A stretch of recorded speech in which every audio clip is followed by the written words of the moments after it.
Jamaah Umrah Yadara Tour and Travel ziarahi makam para syuhada Jabal Uhud. Ratusan jamaah umrah PT Yadara Tour and Travel yang berasal dari beberapa kabupaten kota di Aceh pagi ini Senin 12 Maret 2018 menziarahi makam 70 syuhada perang Uhud di Madinah.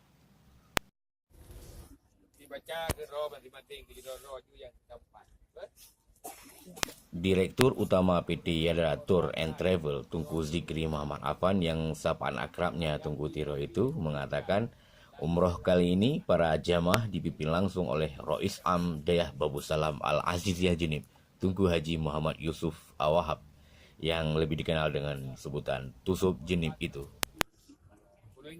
Tetapi anak keturut tetap pejuang Islam. Dira urusnya ego pedalu dikluh urus.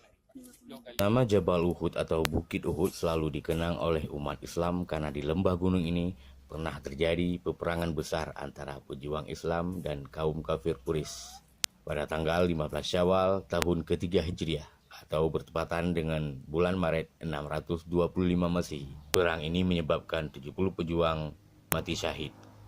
Di komplek gunung ini, jamaah antara lain ziarah ke makam para syuhada yang di dalamnya ada makam Sayyidina Hamzah, paman Nabi. Kontributor Zarkashi, Fadal Pandrah, Yadara TV. Hadapi Nabi yang cukup jai, lalu dirangkut perangai. Ulunnya ni tetapi anak keturut tetap pejuang Islam.